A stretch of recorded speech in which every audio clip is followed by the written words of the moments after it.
സ്കൂളിൽ 30ാമത്തെ വർഷം, ഇത് 31ാമത്തെ വർഷമാണ് ഈ അമ്മ ഈ സ്കൂളിൽ ജോലി ചെയ്യുന്നത്.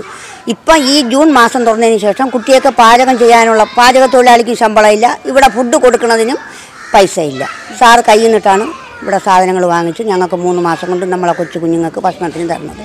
ഇവിടെ എല്ലാം ഉണ്ട്. ആഴ്ച 2 പാല്, ഒരു മുട്ട, 3 കൂട്ടാൻ കുറയാതെ ഉച്ചയ്ക്ക് 10 മണിക്ക് കാപ്പി, 9 മണിക്ക് കാപ്പി കൊടുത്താണ് കുട്ടികളെ കണ്ടത്. അപ്പം നമുക്ക് ഒരു ഹാർട്ട് പേഷ്യൻ്റാണ് ഞാൻ. ഇപ്പം ഞാൻ കഴിഞ്ഞ നവംബർ 11-ാം തീയതി എൻ്റെ ഹാർട്ട് സ്ട്രോക്കായി ഞാൻ അങ്ങ് അറ്റം പോയിട്ട് തിരിച്ചു വന്ന ഒരു പെണ്ണാണ്. എന്നാലും ഞാൻ ഇവിടെ എൻ്റെ കുഞ്ഞുങ്ങൾക്ക് വേണ്ടി ഇതാ ഫ്രീ ആയിട്ട് ചെയ്യുമ്പോൾ ചെയ്യുന്നു. കനിവുണ്ടാകണം, ഈ ദുഃഖങ്ങൾ കണ്ട് കനിവുണ്ടാകും. എനിക്ക് 4 കൊച്ചുമക്കൾ, അവർക്കൊരു ഉടുക്ക തുണി പോലും ഈ ഓണത്തിന് വാങ്ങിച്ചു കൊടുക്കാൻ ഒരു ഗതിയില്ല. സാറ് തരാമെന്ന് പറഞ്ഞു, പക്ഷേ അവരെ കയ്യിൽ നിന്ന് വാങ്ങിക്കുന്നത് തുച്ഛമായിട്ടേ കിട്ടുള്ളൂ. പക്ഷേ ഞങ്ങൾക്ക് തരണം, സർക്കാർ കനിവുണ്ടാകണം എന്ന് മാത്രമേ എനിക്ക് പറയാനുള്ളൂ. മറ്റുള്ള പാചക തൊഴിലാളികളെയും കൂടെ ഞാൻ ഇതിൽ ഉൾപ്പെടുത്തുന്നു. 1000 രൂപ നമുക്ക് ഇവിടെ നമുക്ക് മറ്റേ ഇത് തരുമെന്ന് പറഞ്ഞു, ബോണസ് തരുമെന്ന് പറഞ്ഞു, അതും വന്നില്ല.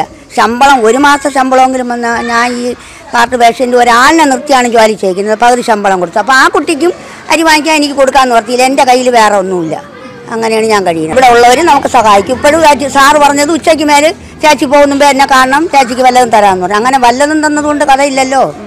വല്ലതും കിട്ടിയിട്ട് നമുക്കൊരു കഥയില്ല. നമുക്ക് എല്ലാം കിട്ടണ്ടേ നമ്മളെ പൈസകൾ, എങ്കിലല്ലേ നമുക്ക് അവർക്കും കൂടെ കൊടുക്കാൻ പറ്റുള്ളൂ. അതുകൊണ്ടാണ് എൻ്റെ വേദന ഞാൻ പങ്കിടുന്നത്. എല്ലാവരും ഇത് കണ്ടറിഞ്ഞ് നമുക്ക് ശമ്പളം തരണമെന്ന് ഞാൻ ദയവായി സർക്കാരിനോട് അപേക്ഷിക്കുകയാണ്.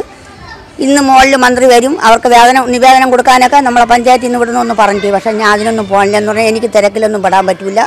87 വയസ്സായ വയസ്സായി കിടക്കണം അമ്മയെ കാണാൻ വേണ്ടി ഇതാ ഓടാൻ പോവുകയാണ്. എന്നിട്ട് ഞാൻ തിരിച്ചിങ്ങി വരും, പക്ഷേ മന്ത്രിയെ കാണാൻ പോകാൻ പറ്റില്ല. ഇത് ഒരറിയിപ്പായിട്ട് കണ്ട് ഞങ്ങളെ ദുഃഖങ്ങൾ അറിഞ്ഞ് ഞങ്ങൾക്ക് വേതനം തരണം. ഞങ്ങളെ കൊച്ചു കുഞ്ഞുങ്ങൾക്ക് ആഹാരം വാങ്ങിച്ചു കൊടുക്കുന്നതിനും കൂടെ ഉള്ള പൈസയും കൂടെ ഞങ്ങൾക്ക് തരണം. കടക്കാർ വന്ന് സാറിനെ പിച്ച് പിടിക്കുന്നു പൈസ കൊടുക്കാൻ. കടമാണ് തരണത്, സാധനങ്ങൾ എന്നും തരുമോ നമുക്ക് കടം? ഇതറിയാൻ വേണ്ടിയിട്ടാണ് ഞാൻ എൻ്റെ സങ്കടപ്പെട്ട വാക്കുകൾ പറയുന്നത്.